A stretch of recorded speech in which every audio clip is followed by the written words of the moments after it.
Voy a presentar a María José Márquez Ballesteros y Alberto García Moreno. Son arquitectos por la Universidad de Granada y doctores por la Universidad de Málaga. Ambos son miembros del Instituto de Investigación Hábitat, Territorio y Digitalización de la Universidad de Málaga y profesores del Departamento de Arte y Arquitectura aquí en Málaga. Comparten líneas de investigación en torno al cine y la arquitectura y la relación entre sus procesos creativos, así como al uso de la disciplina cinematográfica como herramienta para el análisis de fenómenos urbanos y arquitectónicos. Esta investigación ha sido reconocida con diversos premios, como la 13ª Bienal Española de Arquitectura y Urbanismo en 2016, los premios Málaga de Investigación en 2015 o el Premio de Investigación en Cine Español también en 2015, organizado por el Festival de Cine de Málaga. Estas líneas están desarrolladas en diversas publicaciones científicas y llevadas además a la docencia que imparten en los grados y másteres de la Escuela de Arquitectura de Málaga, donde han compartido la organización de diversos cursos, talleres y seminarios sobre arquitectura y cine. El uso del cine, entre otras producciones culturales, como instrumento para cartografiar la ciudad y explicar los procesos urbanos y turísticos desde un enfoque patrimonial son la base de la ponencia que presentan hoy en este congreso, especialmente centrada en el Torremolinos de los años 60 y 70. Así que, cuando queráis.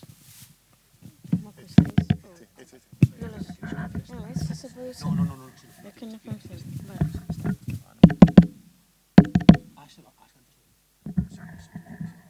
Magia, pues para ti. Venga.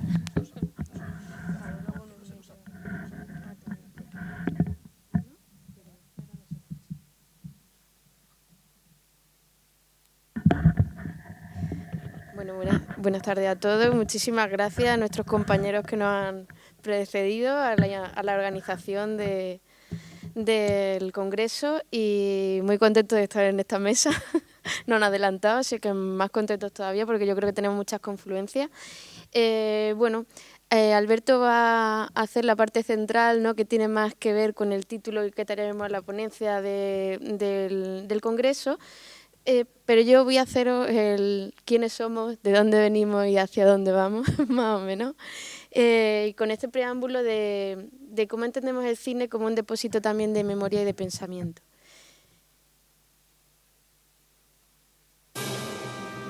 Bueno, queríamos traer aquí una frase de Wim Wenders en la cual se hace un paralelismo entre la historia del cine y la historia de la ciudad contemporánea. Realmente son fenómenos casi paralelos y casi coetáneos y han tenido una evolución común. De hecho, casi todas estas películas que vimos, como Sinfonía de una gran ciudad de Ruth Mann, o bueno, esta no, también se supone que debería de haberse reproducido automáticamente, Alemania Año Cero, tienen que ver justamente con este fenómeno, ¿no?, de reproducir y recoger la ciudad contemporánea y todos los múltiples fenómenos y todas las múltiples capas que suceden en ella a través del cine. Es casi una primera necesidad. Entonces, nosotros entendíamos que, como dice Wim Wenders, realmente estos son documentos históricos de nuestro tiempo y tuvimos siempre la necesidad de acudir a ellos para entender mejor muchos procesos del mundo contemporáneo, del hábitat donde nos encontramos y de fenómenos sociales y culturales. Bueno, Sinfonía de una gran ciudad es una película emblemática de Ruth Mann del año 27 que refleja muchos procesos de la ciudad, del nacimiento de la ciudad contemporánea, las fábricas, todos los procesos fabriles, mecanicistas, pero Alemania Año Cero siempre la ponemos de ejemplo como que realmente Rossellini se fue en el año 47 a Berlín a grabarlo y gracias a él tenemos esa película tan maravillosa, tenemos este documento que nos enseña cómo estaba la ciudad en aquel momento. Si alguien no se hubiera atrevido a coger la cámara y a rodar una historia de ficción, pero que era una historia de cualquiera de las personas que habitaban la ciudad entre ruinas, habitaban las ruinas, no tendríamos este testimonio. Entonces, con este gran valor que le otorgamos al cine para la investigación y la experimentación, este es el origen de donde venimos Alberto y yo trabajando desde hace 10 años. Básicamente nuestras tesis doctorales, la mía está centrada en Berlín, por eso yo voy a hablar unas leves pinceladas porque no es el centro de la ponencia, sino que más es la tesis de Alberto, que es sobre Torremolinos, maravillosa ciudad que nos acoge hoy. Y bueno, frente a eso que vemos como una primera especie de posicionamiento, de simplemente ser una base documental que ya teníamos en la literatura o en imágenes históricas o en cartografía histórica. Nosotros introducíamos la capa de lo audiovisual como una nueva base documental a la que acudir. Esto además nos ofrece no solamente imágenes, sino que nos ofrece historia y nos ofrece contextos. Y gracias a eso producimos cartografías, que nosotros más que cartografías lo denominamos muchas veces atlas, porque en realidad son conjuntos de imágenes, conjuntos de mapas que cada uno puede recrear de su manera. Por eso también hablamos de los tableaux, como los tableaux de Avi Barbour, en los cuales se genera un atlas personal y un orden que cada uno puede interpretar y reconducir de cualquier manera. Entonces, ¿qué es lo que estábamos hablando? Pues que la ciudad tiene tantas múltiples visiones como tantos atlas personales podamos construir. Entonces, estos collages, y además construimos también muchas historias a través de líneas del tiempo, pues nos ha llevado después a nuevas metodologías, a nuevos procesos docentes. Tenemos totalmente llevado la docencia en la Escuela de Arquitectura y en máster sobre el tema de la experimentación a través de los procesos creativos del cine en paralelo con la arquitectura. Y muy brevemente os hablo de ejemplos a través de mi tesis de lo que estábamos hablando. Bueno, a través de la película de El cielo sobre Berlín de Wim Wenders, que está escrita o coescrita el guión con Peter Hanke, como veía aquí en los títulos de crédito tan estupendos que se hicieron para la película. El proceso creativo de la película son 10 localizaciones que busca Wim Wenders y que le manda a Peter Hanke para que escriba 10 textos en concreto. La tesis justamente se centra en buscar esos 10 lugares del binomio cineasta con el escritor, para después de 25 años después recorrer la ciudad e intentar buscar qué es lo que había pasado con esos lugares. Pero al mismo tiempo necesitamos la capa del pasado, que muchas veces no la tenemos. Y esto es otro de los temas que los dos hemos trabajado, acudir a la literatura. Y que Rafael también ha comentado, ¿no? Imprescindible acudir a esas novelas, a esos documentos sin los que no entenderíamos todas las capas, ¿no? Que necesitamos acudir. En concreto, en este caso fue con el libro de Spazieren in Berlin de Frank Hessel, que es del año 1920. Y con esto se pueden construir un mapa de la película, ¿no? Un mapa que es una línea de tiempo en la cual van viéndose donde aparecen los distintos personajes y estas 10 localizaciones en contraposición con los textos de los que estábamos hablando dentro del guión, para lo cual, pues evidentemente, hay que desmenuzar la película, hay que recortar para volver a montar y cada uno volvemos a hacer. Estos son nuestros atlas personales, ¿no? De los que estamos hablando. ¿Cómo reconstruimos nosotros esta realidad o esta geografía a través del conocimiento de la cinematografía o de la literatura? Y vuelven a salir otro ejemplo. Este es un mapa de Berlín, ¿no? Entonces, pues a través de la película, ¿cómo se dibujaría Berlín? Pues otro mapa más que aparecería una cartografía en el atlas, en el cual lo importante son los vacíos, más que los llenos, y pues son los puentes o son las infraestructuras ferroviarias que son tan recurrentes en la película y por eso es lo que se dibuja, ¿no? Todo lo demás se abstrae y solamente se hacen esos dibujos.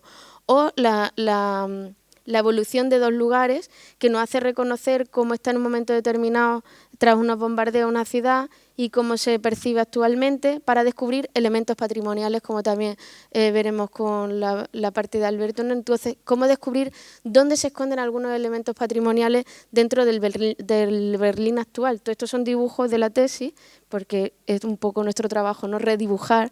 Mi director de tesis, me acuerdo que decía, en arquitectura tenemos primero casi que dibujar y luego escribir, ¿no? Porque no se nos da tan bien escribir sino dibujar.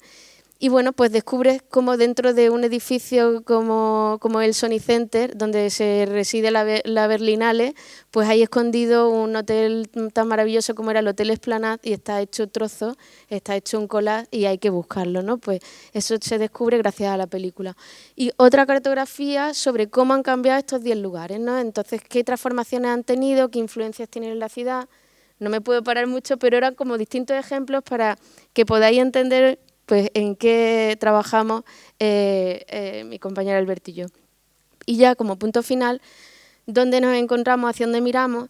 Entendemos pues el cine como una reflexión también hacia el futuro, en la cual usamos muchos documentos audiovisuales y muchas veces series para hacerles reflexión y llevarlos también a la docencia, tirarles la pelota al campo a los alumnos y que piensen sobre muchos procesos de las ciudades contemporáneas, ¿no? Entonces, En concreto, bueno, os traigo esta referencia aquí, que es de un capítulo de un libro que hemos escrito sobre una reflexión de la serie Black Mirror y cómo veíamos algunos fenómenos de distopías antiguas, las que habla Huxley, por ejemplo, de un mundo feliz, ¿no? Y cómo Black Mirror es capaz de reinventarlas y repensarlas con esa estratificación de la sociedad. Esta mañana se ha hablado de la bipolarización, nosotros casi veíamos aquí una multipolarización de la sociedad por estratos, ¿no? Que es de lo que habla Un Mundo Feliz, y cómo cada uno lleva su uniforme de color exactamente igual que en la novela, y cómo es imposible casi pasar de un estrato a otro, ¿no? La pérdida total del espacio público, del espacio exterior, todo encapsulado, con reflexiones, como os decía, hacemos muchas líneas de tiempo en las cuales lo que nos interesa es cruzar la información del documento audiovisual con fenómenos históricos o con libros, literatura y otras películas, ¿no? En concreto, bueno, pues aquí cruzábamos, como os digo, con Mundo Feliz, pero también con 1984, con otra serie de acontecimientos históricos relacionados con por ejemplo, con la sostenibilidad, como puede ser la Cumbre de Río o el informe Brundtland, y cómo todo esto mezclado nos llegaba a sacar nuevas conclusiones, ¿no? Es como el entrecruzamiento de capas. Y ya para terminar, os dejo esta reflexión de una de las imágenes que más nos ha hecho reflexionar en la serie Black Mirror, por ejemplo. No sé si la habéis visto, pero la imagen de la cápsula donde vive el ser individual totalmente aislado de lo demás y nada más comunicado al exterior a través de la publicidad constante y continua de la que es imposible escapar, realmente se compone de un espacio mínimo habitacional en el cual solamente se pueden hacer acciones fundamentales, básicas como animal, o sea, como dormir y poco más que existir, pero poco más se puede hacer en ese espacio, no hay objetos, no hay nada, no tiene ninguna cosa. Entonces, bueno, pues esta reflexión extrema en el cual, ya os lo digo como conclusión, porque de las últimas cosas que hemos estado trabajando es nuestra trayectoria, lo he contado lo más rápido que he podido, lo más resumido, pero así era traeros algunos de los ejemplos para ya dar paso a Alberto y que ya nos centramos en lo que es Torremolinos y lo que nos ha traído aquí. Muchas gracias.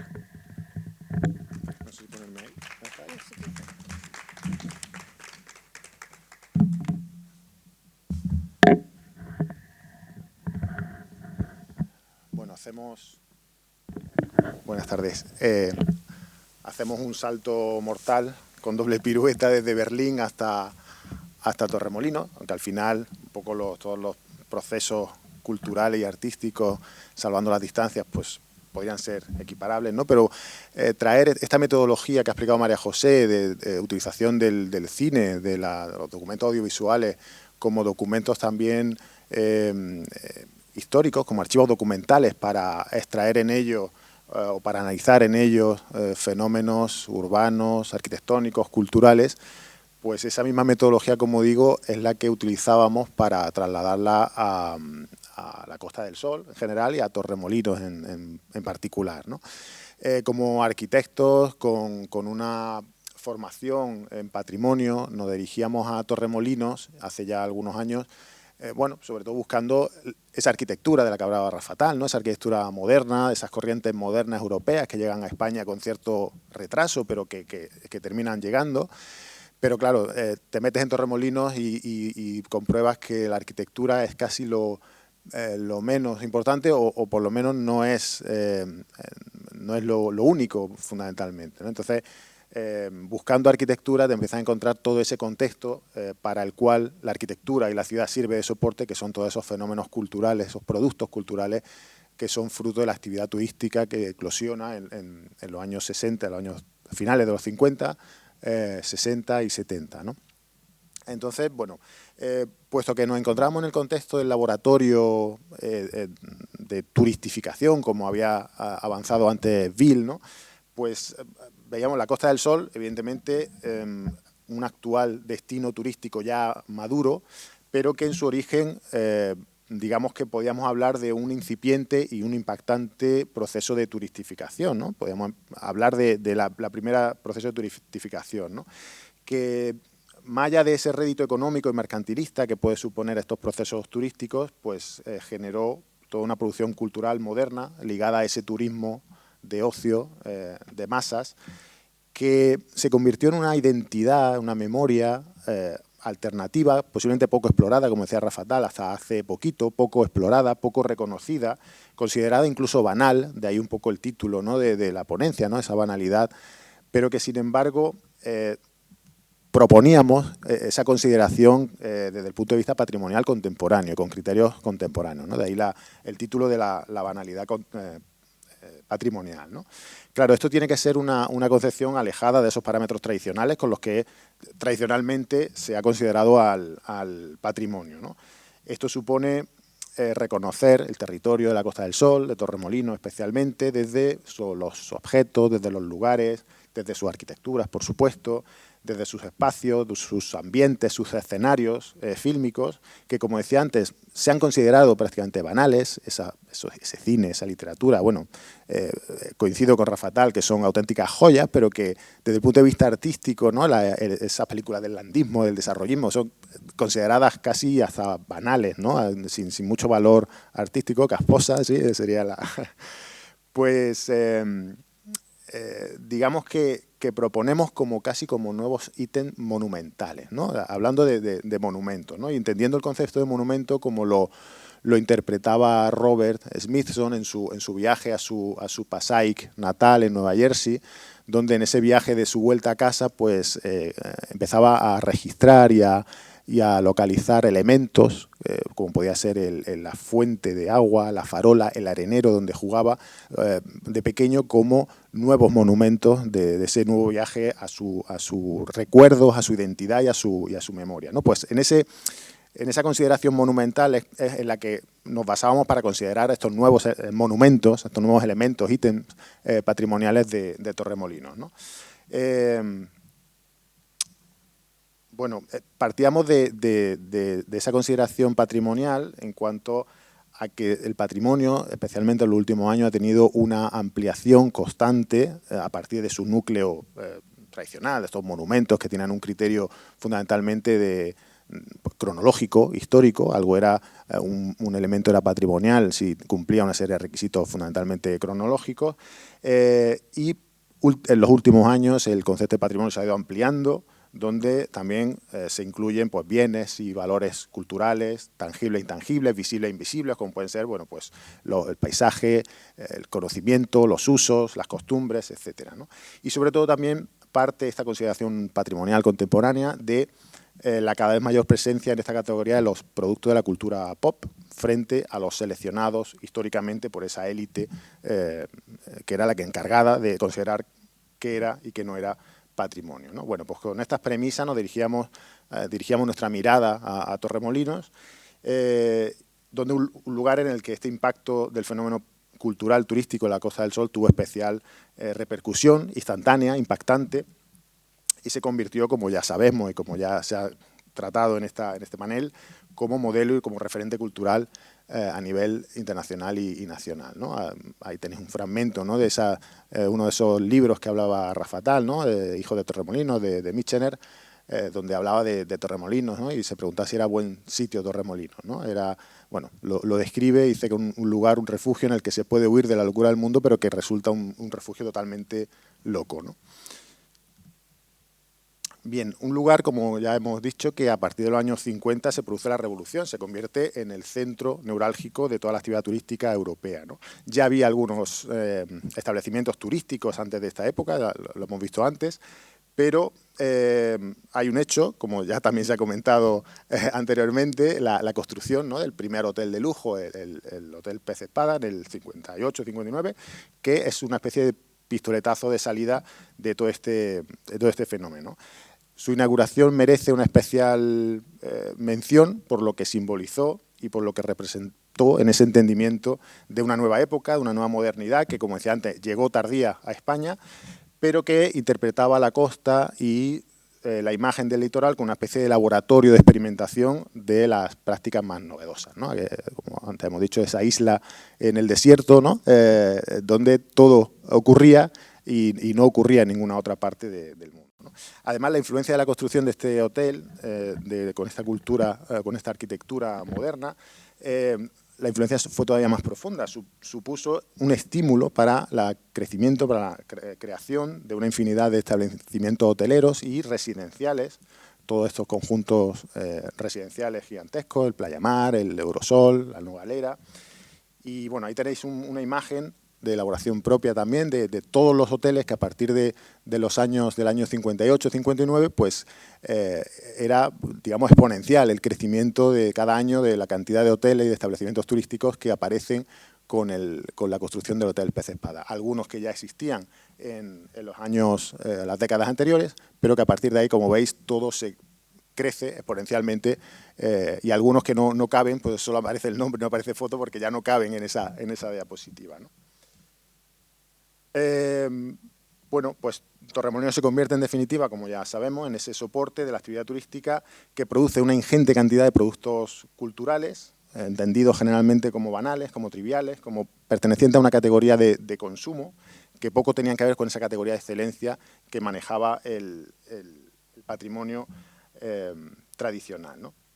Entonces viajamos a Torremolinos con esta nueva mirada patrimonial, y intentamos buscar esos monumentos con ese nuevo entendimiento de la palabra monumento que, digamos, no tienen relación con el tiempo, sino con la materialización de la acción turística constante, ¿no?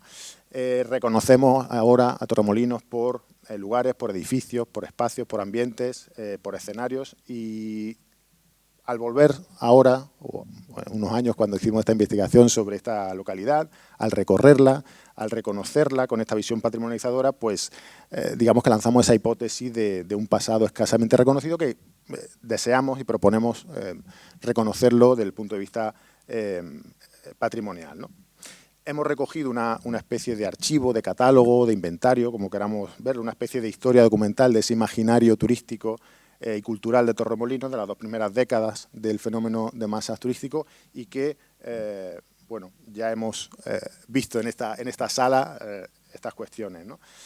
Un archivo documental del imaginario turístico que va, pues, por supuesto, desde la arquitectura moderna, que era lo que al principio íbamos buscando, esa arquitectura turística de la Costa del Sol en general y de Torremolinos en particular, y que representaba a la perfección, pues esa, como decía, o que recogía esas corrientes arquitectónicas europeas modernas que llegan con ese retraso, como casi todo, a España, pero que representaban, como digo, a la perfección esa nueva manera de vivir el mundo, la cultura, el arte, y que se convirtieron rápidamente en ese soporte arquitectónico, espacial, urbano, para desarrollar esa actividad turística. De hecho, ahora veremos que tanto en las literaturas, las novelas, como en las películas, es precisamente el soporte elegido por los escritores, por los cineastas, para desarrollar en ella todas las escenas, para, digamos, homologar esa nueva modernidad de Torremolinos con esa arquitectura, ¿no? Era la representación de la modernidad en todas esas producciones culturales, ¿no? También hacíamos una referencia a los locales de ocio, a los locales que antes se ha hablado de las discotecas. Nosotros íbamos a esos locales más modestos, quizás, y sobre todo con el criterio de que todavía estuvieran en uso, con un cierto aire original, estuvieran en la misma localización. Por supuesto, hablábamos del Tiffany, hablábamos del Pedros, todos estos locales, pero que el criterio que usábamos para traerlos a este archivo era que todavía siguieran estando en uso y más o menos se pudieran visitar, se pudieran estar en ellos, ¿no? Ese archivo que también incluía, pues, todo esto que ya también hemos visto, ¿no? Toda esa producción literaria inspirada y ubicada en la ciudad de Torremolinos y que, bueno, pues también decía Rafa Tal, ¿no? Todo esto había que contarlo, en unos casos, digamos, promocionado desde la centralidad estatal, en otros casos demonizando de alguna manera todo lo que pasaba allí, y no había mejor manera de promocionar algo que demonizándolo y diciendo todo lo malo que se hacía en aquellos lugares, ¿no? Bueno, pues hacíamos esa especie de cartografía de cada una de estas novelas, y en este caso la de Costa del Sol, la de Seven Lies South de Peter McGibbon, y hacíamos esa especie de, bueno, de cartografía donde los lugares que se relataban, los ambientes, pues lo íbamos localizando en este mapa, en esta cartografía de Torremolinos, ¿no? Bueno, hacíamos, quizás un poco largo de verlos todos, pero bueno, hacíamos un extracto de todos los lugares que se iban recogiendo en las novelas, que se iban describiendo, los personajes que aparecían en ellas, inspirados en los personajes reales. En este caso la isla, que también se ha hablado antes de Goytisolo, ¿no? Y como digo, todos los lugares por los que iba pasando. En el caso de Cristo en Torremolinos, de Subirón, igualmente se señalaba todos esos lugares. Desnudo Pudor, de Manuel Halcón, la Sala del Remo, el Club Montemar, Torremolinos Gran Hotel, inspirado evidentemente en el Hotel Pez Espada de Ángel Palomino, ¿no? En ningún momento se habla del Hotel Pez Espada, pero se está todo el rato hablando de ese hotel. O la que hemos comentado antes, Hijo de Torremolinos, o Au revoir Torremolinos de González Doria, donde aparece el Pedros, mítico bar de encuentro, bueno, todos los edificios, el Madrigal, la Nogalera, todo esto, ¿no? Bueno, voy a pasar rápido porque bueno, es todo la Costa de los Fuegos Tardíos, donde aparecían personajes ilustres que visitaban todo este lugar, la Sala Barbarella, bueno, lugares míticos, ¿no? Esa producción literaria de Torremolinos suponía pues una capa cultural, igual que la especie de estrato cultural y artístico que era la arquitectura, otro estrato que eran las salas de los locales de ocio, los bares, los restaurantes, otra capa más como esta, la literaria, sus ambientaciones, sus personajes, sus escenarios, digamos que llevan a un registro paralelo de estos usos, de estas miradas convencionales y que generaban una nueva capa con la que leer, con la de construir esa cartografía de la ciudad de Torremolinos, ¿no? Y finalmente este catálogo culminaba pues con toda esta, bueno, con algunas de ellas, ¿no? Porque hay muchas más, ¿no? Con algunas de estas películas que ya ha traído también Rafa Tal anteriormente y que hablan pues de todo este ambiente, de todos estos lugares, de todos estos espacios, de todas estas relaciones humanas también, películas en las que podíamos fijarnos no tanto en la figura, es decir, en los personajes, la historia, sino en el fondo, ¿no? En vez de ver figura, fijarnos en el fondo, ¿no? Y en el fondo es donde podíamos encontrar todo ese mundo, digamos, documental, histórico, de cómo era la ciudad de Torremolinos, de cómo evoluciona la ciudad de Torremolinos, las modas, las costumbres, en los diferentes años, porque había películas prácticamente todos los años, ¿no? Y se podía ver a través de esas películas cómo era la evolución no solo de la ciudad, no solo de la arquitectura, sino también de los usos, de las costumbres, de las relaciones humanas, ¿no? Y hacíamos también como ese desglose de las películas, ¿no? Incluso antes hablaba Rafa Tal de la música fantástica, ¿no? Lo tenía en silencio, pero lo pongo porque merece la pena escucharlo, ¿no? Bueno, vemos cómo aparece una primera imagen con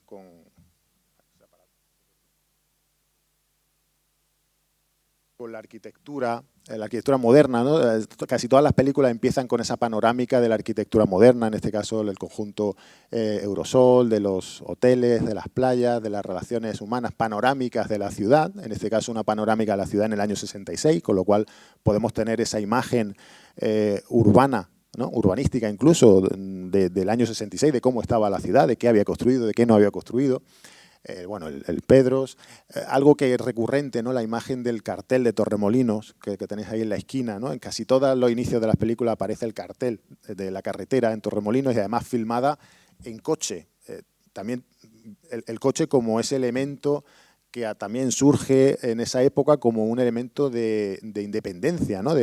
Gracias también al vehículo, la gente podía viajar, podía desplazarse libremente, o sea, un símbolo también de libertad el coche, ¿no? Y que el cartel de Torremolinos sea filmado en coche también es muy significativo, ¿no? Casi ese cartel de carretera de Torremolinos podría ser también un elemento a considerar patrimonialmente en este estudio, ¿no?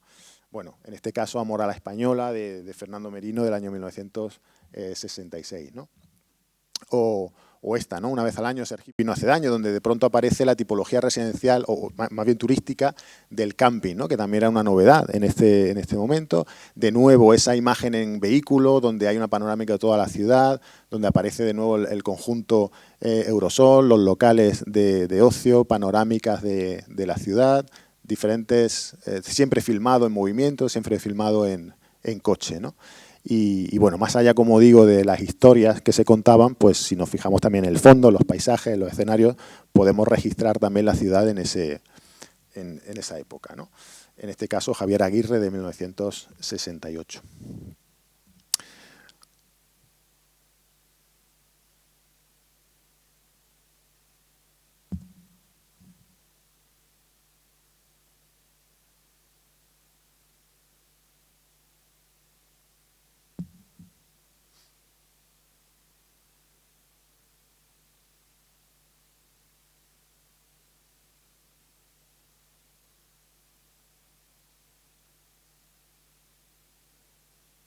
Un poco pillado.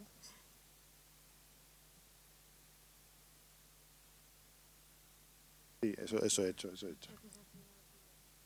Apagar y encender siempre es la mejor.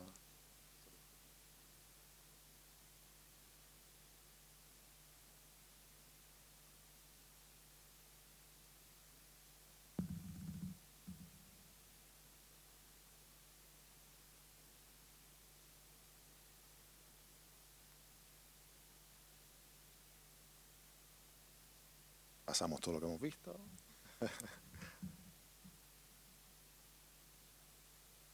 ¿No? El abominable hombre de la Costa del Sol, de Pedro Lazaga, de 1968. ¿No? Y aparece un elemento que antes hablábamos también, el aeropuerto, ¿no? El aeropuerto también como elemento propiciador también de este fenómeno, ¿no? La importancia del aeropuerto y de la capacidad que tenía de relacionar y de comunicar a Torremolinos, Málaga, con el resto del mundo, ¿no? Aquí tenemos la llegada de...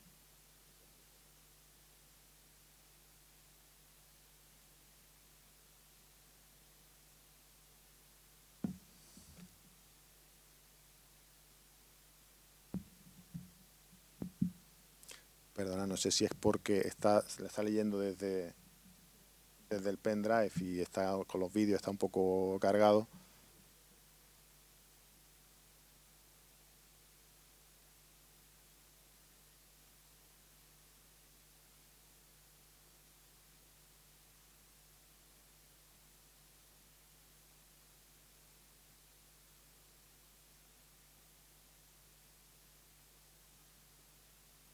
El abominable hombre de la Costa del Sol, que habla de esa nueva figura que era el gerente de hotel, que va al hotel Pez Espada a gestionar. Viene de Madrid, viene de la capital y se encuentra con un lugar inédito donde hay una imagen ahí también entrando en coche, de nuevo el coche y la imagen del coche entrando, donde hay unas chicas en una terraza, pasa por el Tiffany, en la terraza están las chicas o en el exterior y le sacan la lengua, se burlan de él, algo que unas chicas jóvenes se burlaran de un señor, pues era como algo impensable, ¿no? Pero que solamente ocurría en este lugar. De nuevo...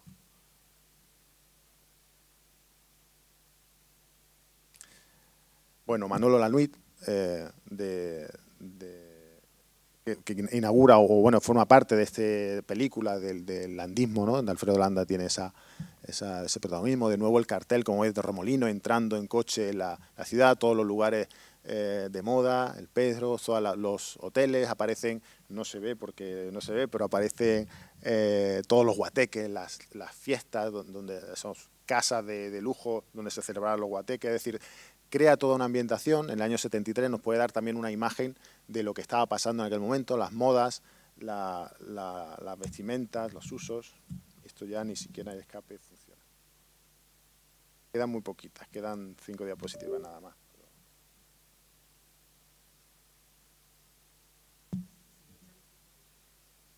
El problema es que tarda mucho, porque están todos los vídeos en carpeta.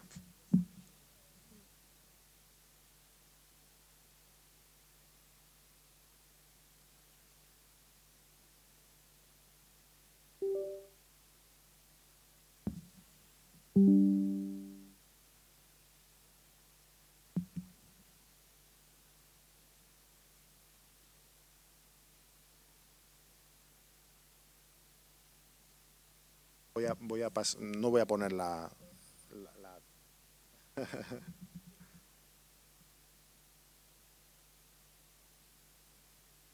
Me da pena por esta que toca, que es Objetivo Bikini, que me encanta. Bueno, Objetivo de Mariano Zores, ¿no? 1968. Un poco con la moda de las películas de James Bond, esta es una especie de James Bond a la española, ¿no? Entonces quieren hacer esta versión donde José Luis López Vázquez es el protagonista de una trama internacional un poco sin quererlo él, ¿no? Se traga un microfilm y tal, y todo lo espiaban. Pero fijaros, ¿no? Siempre a la entrada de la película, al inicio de la película, pues todo este recorrido por las modas, las ropas, los lugares de entretenimiento, la arquitectura, la ciudad, y nos da esa panorámica de lo que pasaba aquí, más allá de la historia. Pero en este caso, al ser una película de espías, hay persecuciones en helicóptero, imágenes aéreas, que de pronto lo que nos permite es tener una visión en el año 1968 de cómo era la ciudad de Torremolinos, ¿no? O sea que desde el punto de vista incluso urbanístico, arquitectónico, tenemos ese archivo documental en el fondo de la película, no tanto en la figura de la película, en el fondo, y que nos permite, bueno, pues registrar la ciudad en ese año, ¿no? ¿no? Fijaros esa imagen aérea, ¿no? Donde se ve ahí el conjunto Playa Mar iniciándose, donde no había nada alrededor. Bueno, pues todo eso lo tenemos registrado. Hay una escena también, no sé si esta película, pero una conversación en hidropedal filmada desde mar adentro hacia la playa, ¿no? Esa conversación, que no me acuerdo de lo que era, pero lo que sí nos permite es ver todo el skyline de la ciudad de Torremolinos en ese año, ¿no? Con lo cual, como digo, nos sirve todas estas imágenes, el fondo de las imágenes nos sirven para registrar la ciudad en sus diferentes aspectos, ¿no? Días de viejo color, que la mencionaba también Rafa Tal, de Pedro Lea en el 67, una película mucho más intimista, pero que también nos permite, bueno, pues registrar de nuevo el cartel de Torremolinos como algo recurrente, ¿no? Y todas las fiestas, los lugares. Aquí se mezcla también la cultura tradicional, la salida de la iglesia de San Miguel, la salida de misa de la iglesia de San Miguel con, bueno, pues, mira, aquí está la imagen, la tenéis ahí, ¿no? Del hidropedal, y al fondo, pues todo el skyline de la ciudad de Torremolinos, ¿no?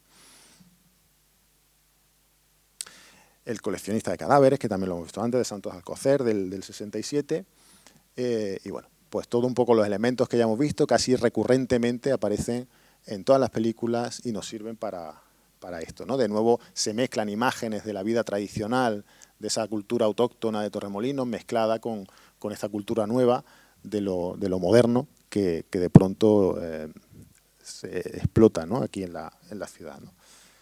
Bueno, Una chica y un señor, de Pedro Masó, también, de 1973, con Ornella Muti y Sergio Fantoni.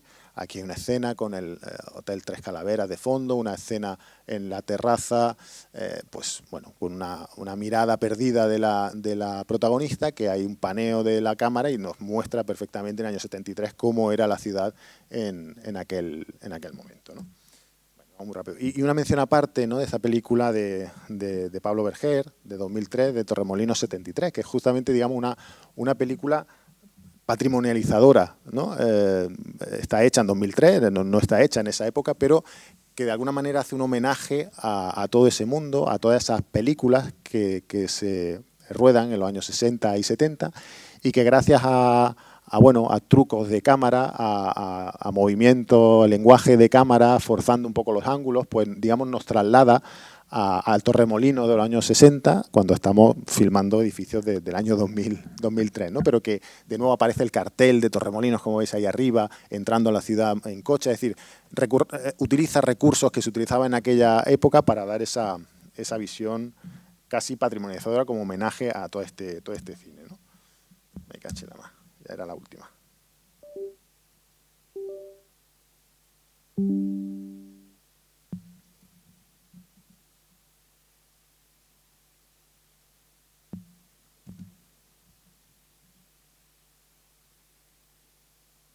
Ya no pongo más vídeos.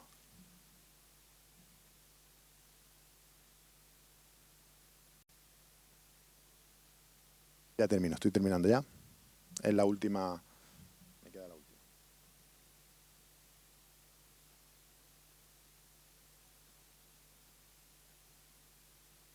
Bueno, en definitiva, todo este recorrido que hemos hecho también de toda esta producción cinematográfica en Torremolinos, que supone, pues, como hemos dicho, además de un testimonio documental de toda la cultura de esa época, ¿no? Otra capa, de nuevo, en esa cartografía, que está en esta superposición de capas de Torremolinos a través de todas estas manifestaciones culturales, pues una capa más que se inserta y se mezcla con las anteriores, ¿no? Y ya, digamos, por último, si miramos a... bueno, no hemos hablado del contexto de la cultura de aquella época, pero en la investigación hablábamos de la cultura pop de aquella época, ¿no? Y como icono pop por excelencia de aquella época, bueno, pues hablábamos de los Beatles, ¿no? Y cómo en aquella época esa cultura de élite encargada de decidir qué era cultura y qué no, se preguntaba si aquello que hacían los Beatles era música o no. ¿Esto realmente es música? Bueno, pues un poco trasladamos esa pregunta aquí, ¿no? Y decimos, ¿esto realmente es patrimonio? ¿Podemos considerarlo patrimonio de Torremolinos? Pues entendemos que sí, y lo defendemos, ¿no? En la lectura del litoral malagueño en general y de Torremolinos en particular, a través de esos nuevos monumentos, entendidos como decíamos antes, pues nos lleva necesariamente a considerar Torremolinos como un sistema estructurado en esas capas, esos estratos de una modernidad que ha ejercitado el ocio, el propio turismo, ¿no? Una especie de excavación arqueológica en la que la búsqueda y traslado de ese pasado a nuestro presente se ha realizado sobre un soporte hecho de todas esas superposiciones de capas en los que se insertan enormes, innumerables fragmentos de producciones humanas, artísticas, cinematográficas, arquitectónicas, literarias, y por tanto creemos que es posible leer la ciudad y recomponerla a través de esas distintas capas o cartografías que conforman ese imaginario, ¿no? Entendemos que esta manera de patrimonializar desafía, pues, cualquier criterio de los utilizados tradicionalmente en el patrimonio, pero entendemos que valorar esa banalidad de los productos culturales que fueron creados para diversión y disfrute y, por tanto, desechados casi instantáneamente una vez consumidos, supone una operación, entendemos, de reciclaje cultural, de postproducción, de manera que todos esos elementos componen archivos patrimoniales que, propuestos de la ciudad de Torremolinos, permiten recomponer esa identidad patrimonial, incomprendida en su momento, incomprendida hasta hace muy poco, y que hacemos que retorne al presente como un nuevo archivo productivo en el presente y que se valora desde el presente, ¿no? Por tanto, creemos que es posible recomponer esa identidad de Torremolinos a través de esos productos culturales, de la actividad humana, que suponen un imaginario nuevo patrimonial de esta localidad y que nos permite la construcción de un discurso patrimonial en esta ciudad. Una metodología, en definitiva, que nos ha permitido considerar el ejercicio del turismo, del ocio en la Costa del Sol y sus productos culturales como auténticos objetos patrimoniales contemporáneos. Así que nada, muchas gracias.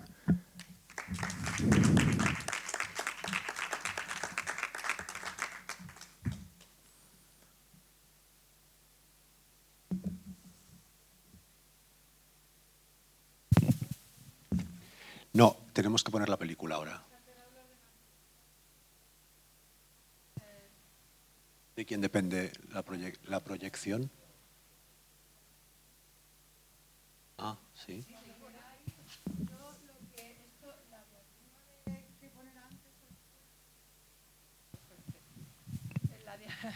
Es que me voy a la otra sala porque ni siquiera he podido estar en el arranque de la sala, entonces voy a intentar, por lo menos, para introducirles el laboratorio. Hombre, deberíais tomaros el café, además, que están esperando. Lo único, eso, que teníamos la diatriba de cómo sería mejor, por eso decíamos, Rafa antes, Rafa después, la peli antes, la peli después, cómo sería mejor para el debate, pero yo creo que tenéis las ideas. Porque claro, digo, vamos a ver la peli de Rafa tal, nos vamos a quedar todos embobados y se nos va a olvidar todo lo que hemos hablado y no va a haber... Pero bueno, tenéis todo bien apuntado. Vale, venga, lo que queráis vosotros. Yo lo que quiero es que se efectúe este intercambio entre los artistas, bueno, aunque Rafa también es doctor en comunicación, pero este intercambio entre los artistas y los investigadores, que me parece que son dos puntos de vista, estos que son de arquitectura. ¿Te ha gustado, eh? Son muy buenos.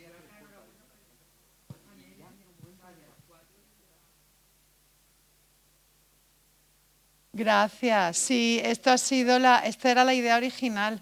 La idea original. Y digo, ¿quién mejor que Rafa para venir con los de geografía? No lo he visto, lo veré en YouTube porque bueno, lo veré cuando esté el vídeo porque estamos grabando dentro, como es tipo laboratorio, pues lo podemos hacer en el orden que queramos. Yo lo que quería era eso, que la película no nos deje como, ¿sabes? Venga, café, vamos al café, que os lo habéis merecido, lo habéis ganado, muchas gracias. Yo me meto en los del blues porque es que ni los he podido, nada, ni presentar casi ni saludar, ¿vale? Vosotros controláis esto, o sea...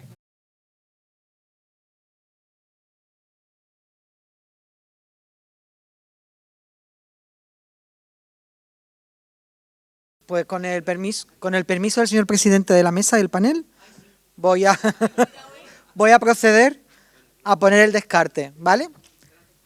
Son 2 minutos solamente. Me lo he traído además solamente para hoy. De hecho, hemos hecho un cortecito para hoy, porque aquí se relatan cosas o aparecen cosas que no están en el documental, porque el documental son 78 minutos de un bruto de, imaginaos, 33 entrevistas, hora y cuarto, pues pasamos de las 40 horas, vamos. Entonces pongo el descarte aquí con luz y todo, y luego ya si queréis proyectamos la peli cuando nos autoricen.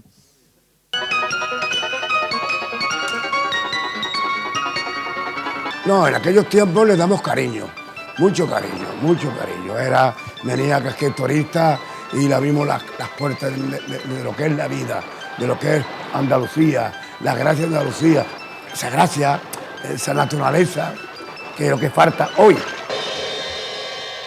Somos andaluces y somos muy cariñosos y dábamos pues todo. El pequeño Hollywood. Pequeño Hollywood de Hollywood de América, pues esto era igual, pequeñito, pero con más arte. Todos, yo estoy en Yelón, yo vine, Antonio King, Abagarne, bueno, yo que conocí muchos artistas aquí, porque yo estaba en todas las fiestas, y todos los productores de cine me llamaban, me bailaban, indíquenle un baile. Era esto, y era el cariño que le damos al turismo. Españoles como extranjeros. Nous ne pouvons plus quitter l'Espagne. Alors demain, je t'en supplie, Lambert, continuons. C'est de la folie. Oui, c'est de la folie. Esta película que no tiene doblaje porque no se hace nunca en España, la noche los joyeros de Claro de Luna, y los que salen de aquí de Málaga, El Chorro. Desalojados por pareja y visita a los rincones que no pueden estar lejos. Vamos. En la versión original los guardias civiles hablan en español, que eran figurantes, que no tenían tono, que no actuaban. Pedro Mora, vuélvete a la casa. Claudia Cardinale, el mercado del Molinillo, la salida de Molinillo hacia el río Guadalmedina. ¿Le he oído, capitán? No le haga caso a ese idiota. No, eso es Málaga capital. Eso es el Molinillo, el mercado del Molinillo, Claudia Cardinale, Alain Delon. El mercado de Salamanca, efectivamente, como si fuera ¿No le importa Argel. que una perra mora se siente a su mesa? Por favor. ¿Qué quiere tomar? Whisky. Traveling. Doble. Solo. Whisky doble. Pero oiga, solo. es urgente, ¿eh? Recuerde que con Iberia ya habría llegado. José L. Román, maravilloso.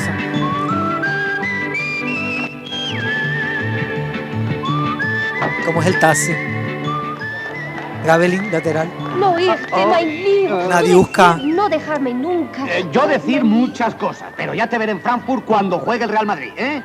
No. Allí éramos todas éramos gays, todas éramos niñas, allí no había ningún... Bueno, el dueño que era el único que no entendía. Bueno, este es un fragmento por eso, porque no está incluido en el docu, ¿vale? Y por compartirlo con vosotros, que aquí podemos, no hace falta, ¿no? Cuando se emita por televisión y todas estas cosas, pues no podían estar. Pero me parece que era un documento, además es de la T1 del aeropuerto de Málaga, por ejemplo, que ya está casi en desuso, pero bueno, está fantástico. Y bueno, Sandra Almodóvar, que antes hemos comentado, bueno, que falleció este año en mayo, y ella fue testigo directa de lo que fue el Tony's Bar, de lo que fue, o sea, ella migra desde Melilla a Málaga, y ahí empieza su historia, que lo va a contar en el documental ahora. Y Carrete, que afortunadamente lo tenemos todavía aquí, bajando la calle, ahí al lado del argentino este que pone el Vive, tiene ahí su estudio de flamenco, y también, mira, como dicen, ¿no? Todos los productores me invitaban a sus fiestas, entonces conoció a muchísima gente, e incluso hay una anécdota muy chula, que tampoco está en el docu, que os la cuento, dice, conocí a Perón, en el Hotel Espada, a Perón, al presidente de Argentina, digo, sí, dice, y venía con su mujer, dice, pero la Evita no, la de después, la Isabelita Perón, y dice, le gustaba mucho el flamenco, entonces Perón me contrata para que yo le enseñara flamenco a su mujer a bailar. Y con eso le hice el techo a mi casa, porque mi casa tiene un techo de madera que se lo llevó el aire un temporal. Carrete, una maravilla. Ya afortunadamente también tenemos una estatua de él aquí abajo en la plaza y es una maravilla. El Carrete por fin también ha encontrado ese reconocimiento de sus paisanos. Bueno, os pongo el documental, no sé si deberíamos esperar más o no, que si no se nos va a echar el tiempo encima, ¿no? Vale, y habría que apagar las luces, eso sí. Si alguien nos ayuda... Ay, que estoy...